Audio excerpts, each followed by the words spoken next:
भागवत जी में गृहस्थ के लिए श्राद्ध कर्म अनिवार्य बताया है, लेकिन उस बात को पूरा सुनिए उस लाइन को। श्राद्धम पित्रोर, पितरों का श्राद्ध, यथा वित्तम, जितनी सामर्थ्य है उसी के अनुसार करना चाहिए। सामर्थ्य से कम नहीं, सामर्थ्य से ज्यादा भी नहीं। लेकिन सामर्थ्य ज्यादा हो तो इसका मतलब ये नहीं पूरे शहर को भंडारा कर रहे हैं, पूरे मोहल्ले को इनवाइट कर लिया।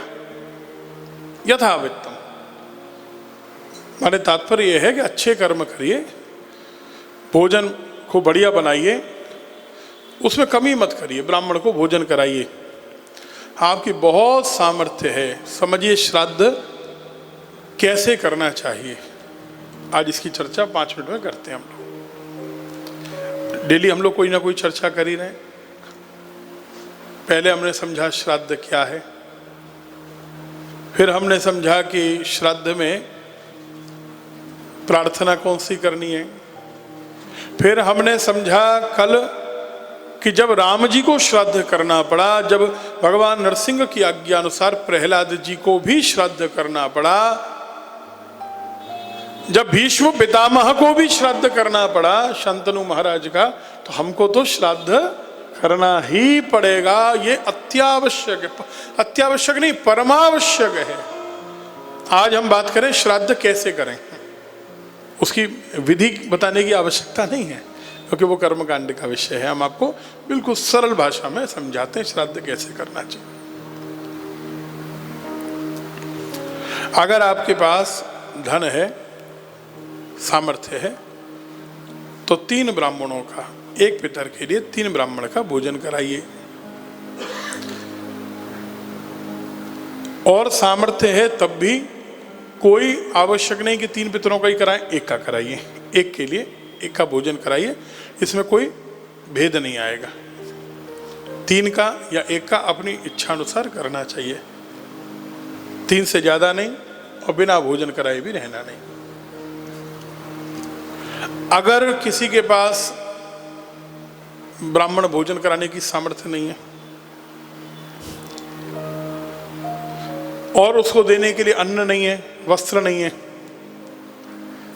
बात आई थी कल, आपने पूछा कि वस्त्र देना चाहिए कि नहीं, वस्त्र अवश्य देना चाहिए। लेकिन अगर सामर्थ्य नहीं है तो क्या करें, तब श्राद्ध कैसे होगा? बोले तस्मात् श्राद्धम नरो भक्त्या शाकैरपि यथा विधि। किस तरह करना है? शाक से, सब्जी से श्राद्ध करना चाहिए। सब्जी माने आप किसी ब्राह्मण को केवल सब्जी दे दीजिए, थोड़ी सी सब्जी, जितनी आपकी सामर्थ्य है, आधी किलो नहीं हो तो 250 ग्राम, जितनी भी हो उतनी ही सब्जी खरीद कर कोई हरी सब्जी उस ब्राह्मण को दे दीजिए। आपकी सामर्थ्य नहीं, 11 रुपये उस पर रखकर दे दीजिए, श्राद्ध लग जाएगा। लेकिन ये उसके लिए ध्यान रखना जिसकी सामर्थ्य नहीं है। अब लोग इसको क्या नियम बना लेंगे, इतनी सी लाइन को कट कर लेंगे हमारी। उन्होंने कहा था श्राद्ध शाक से हो जाएगा, तस्मात् श्राद्धम नरो भक्त्या शाकैरपि यथा विधि। इसको कट मत करिए, पूरा सुनिएगा। अब बात आई कि अगर शाक खरीदने के लिए भी पैसे नहीं है तो क्या करेंगे? तो आप कहीं किसी ऐसे क्षेत्र में जाइए जहां घास उगती है, जहां लकड़ी आदि पड़ी है। ऐसा कहा गया है कि 1,00,000 गुना फल चाहिए आपको, 1,00,000 गुना फल चाहिए श्राद्ध करने का। तो आप खुद घास को काटिए, तिनकों को बटोरिए, जहां लकड़ी पड़ी हो जंगल आदि में उस लकड़ी को बटोरिए, उसको बेचकर पैसा कमाइए और उससे शाक खरीद के किसी ब्राह्मण को दे दीजिए। इसका 1,00,000 गुना पुण्य बताया गया है, क्योंकि इसमें आपका शारीरिक परिश्रम भी लगा, मेहनत बहुत लगी, तो 1,00,000 गुना फल हो गया। अच्छा, अगर लकड़ी नहीं मिले तो बोले शाक खरीदने के पैसे नहीं, लकड़ी मिल नहीं रही है, घास बेच के कुछ मिलेगा नहीं, इतना पैसा होगा नहीं, तो क्या करें? फिर केवल घास काट के लाएं, काटने की सामर्थ्य नहीं है तो खरीद लें, थोड़ी सी 10 रुपए की घास ले लें और एक गाय को खिला दीजिए। पद्म पुराण में ऐसा कहा कि गाय को घास खिलाने से या हरी सब्जी खिलाने से भी आपका श्राद्ध हो जाएगा। हाँ, पद्म पुराण में एक छोटी सी घटना बताई है, कथा बताई है। एक व्यक्ति था, बहुत निर्धन था, उसके पास सामर्थ्य नहीं थी कि वो श्राद्ध कर पाए। धन था नहीं, अभाव में था, तो उसने, उसके घर में आज मुख्य श्राद्ध था। अब बेचारा करे क्या? अब सोचते सोचते कैसे पैसा आए करते करते कुतब काल आ गया। कुतब काल जानते हैं आप? ज्यादातर लोगों को ये नहीं पता कि श्राद्ध करने का समय क्या है। आप लोगों ने सुना है कभी श्राद्ध करने का समय क्या है? श्राद्ध में सबसे जरूरी बात यह है कि श्राद्ध करने का समय क्या है, आपको बता ही देते हैं। उसको टालें क्यों, कल पे क्यों बात करें? क्योंकि अगर कल किसी के घर में श्राद्ध हो तो वो कर तो सके, तो इसको टालना नहीं है। सबसे बढ़िया समय श्राद्ध करने का जो बताया है वो है कुतब काल। कुतब काल का अर्थ है 11:36 से 12:24 तक। दोपहर में 11:36 से 12:24 तक। माने अब इसको ऐसे समझ लो, 12 बजे से 24 मिनट पहले से 24 मिनट बाद तक, इसको कहते हैं कुतब काल। और इसमें जो श्राद्ध किया जाता है वो सर्वश्रेष्ठ श्राद्ध होता है। सबसे ज्यादा पितर प्रसन्न होते हैं तो कुतब काल में किए गए श्राद्ध से होते हैं। इसीलिए हमने कल भी कहा था कि बहुत से लोग अपने घर में 10 बजे श्राद्ध कर लेते हैं, कोई 1-2 बजे करता है। और हमने ये देखा कि ज्यादातर लोग 1 बजे करते हैं। अरे श्राद्ध में जल्दी मत करो, 1 बजे बुलाया जाएगा, 12:30 बजे बुलाएंगे, 1 बजे तक वो आएंगे तो 1 बजे श्राद्ध करेंगे। अब आपको सही समय मिल गया 11:36। अब वही 11:30 नहीं हुआ, 11:36, 6 मिनट पहले नहीं, 36 में शुरू करो। उनको कहो 11:30 बजे आए हैं तो महाराज जब आप उनके चरण धोएंगे, हाथ धुलाएंगे, उनको प्रणाम करोगे, सब लोग बैठाओगे तो इतना ही हो जाएगा ना समय।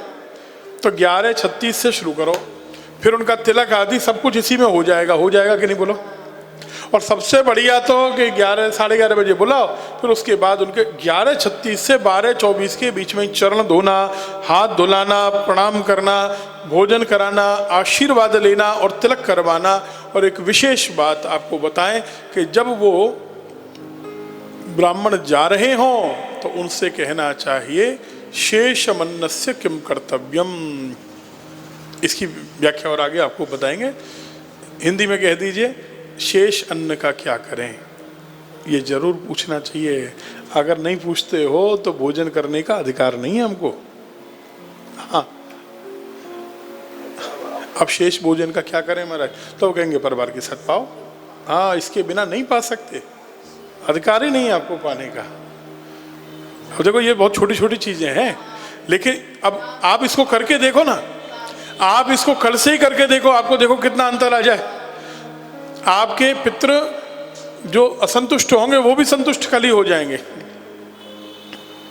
आप लोग देखिए जो सुन रहे हैं, पारिक जी, पोद्दार जी, सब लोग सुनिए और ध्यान से इसको कल से ही करिए, ठीक है? तो कुतब काल आ गया, बहुत गरीब व्यक्ति था। अब वो कहे अब क्या करूं, अब तो कहीं से पैसा लाऊं, भोजन बनाऊं, इतना समय भी नहीं। एक पंडित जी सामने से जा रहे थे, उन्होंने कहा कि जल्दी से घास काट, सामने घास उग रही है, घास काट के गाय को खिला दे। उसने घास काट के गाय को खिला दी और इसके फलस्वरूप उस आदमी को केवल इतना सा कर्म करने से देवलोक की प्राप्ति हुई।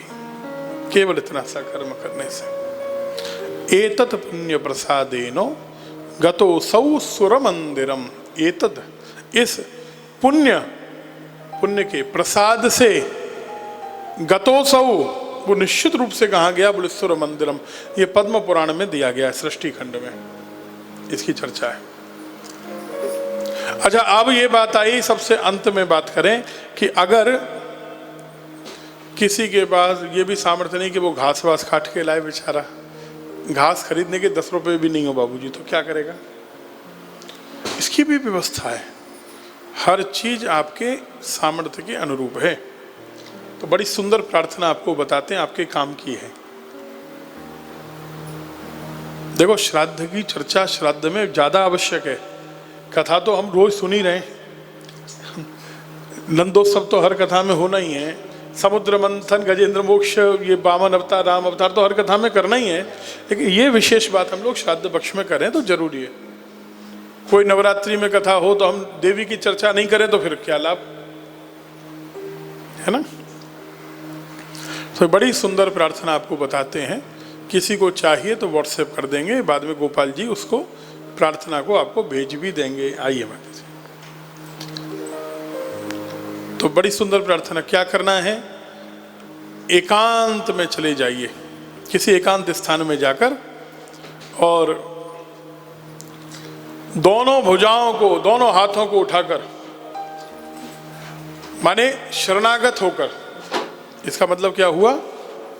शरणागत होकर, और ये श्लोक पाठ करना चाहिए। क्या श्लोक है? न मेस्ति वित्तम न धनम च नान्यत, श्राद्धोपयोग्यम स्वपितृन् नतोस्मि, तृप्यन्तु भक्त्या पितरो मयेतौ कृतौ भुजौ वर्त्मनि मारुतस्य। ये विष्णु पुराण में बताया है। इसका मतलब है नमेस्ति वित्तम, मेरे पास, न मे अस्ति, मेरे पास नहीं है। क्या नहीं है? वित्तम, धन नहीं है। वित्त और धन अलग है। नमेस्ति वित्तम न धनम, इसका मतलब दोनों अलग अलग चीजें। लोग धन को ही वित्त मान लेते हैं। वित्त क्या है? माने मेरी सामर्थ्य नहीं है, माने मेरे पास वैभव नहीं है। वित्त माने हो गया वैभव नहीं है, माने सोना चांदी हीरे मोती ये नहीं है। धनम का मतलब रुपया पैसा हो गया। ना तो मेरे पास हीरे मोती सोना चांदी है, सामर्थ्य नहीं, वैभव नहीं, ना मेरे पास धन है, न अन्यत, ना कोई और श्राद्धोपयोग्यम, ना मेरे पास धान्य आदि है। स्वप्रतिन नतोस्मि, अन्न आदि भी नहीं है। लेकिन मेरे पास क्या है? तृप्यन्तु भक्त्या, मेरे पास भक्ति है, मेरे पास प्रेम है, मेरे पास श्रद्धा है। और इसी श्रद्धा से पितरौ मयेतौ कृतौ भुजौ, मैं दोनों हाथ उठा के आपको शरणागत होकर कहता हूं कि प्रभु आप इसी से तृप्त हो जाइए। हे पितरों, आप इसी से तृप्त हो जाइए, मैं आपके शरणागत हूं। भक्ति से ही आपका श्राद्ध कर रहा हूं, मैं प्रेम से ही आपका श्राद्ध कर रहा हूं। और ये शास्त्रीय विधि है। वर्त्मनि मारुतस्य, ये श्राद्ध विधि, ये शास्त्रीय श्राद्ध विधि है। यदि मेरे पास सामर्थ्य होती तो मैं करता, आप मुझे देंगे सामर्थ्य तो मैं पुनः करूंगा। अच्छा, ये उनके लिए भी है। सामर्थ्य का मतलब केवल धन की सामर्थ्य नहीं है भक्तजनों, शरीर साथ नहीं दे, आप अकेले रह रहे हैं, अब बाहर रह रहे हैं, घर से बाहर हैं, अकेले हैं, तो कौन बनाएगा, कौन किसी को लेकर आएगा, कैसे श्राद्ध होगा, कैसे योग्य ब्राह्मण को खोजा जाएगा, तो इस सबकी सामर्थ्य भी तो देखनी पड़ेगी ना। पहले ब्राह्मण भी बहुत मिलते थे, आज तो नहीं मिलते उतने। योग्य ब्राह्मण का अभाव है। तो मैं भक्ति से ही आपका श्राद्ध कर रहा हूं, आप उसी से प्रसन्न हो जाइए और इसी से आप मुझे आशीर्वाद प्रदान कीजिए और मेरे श्राद्ध को मान लीजिए। ऐसा निवेदन करना चाहिए पितरों से। बोलो राधे राधे, श्री गोपाल।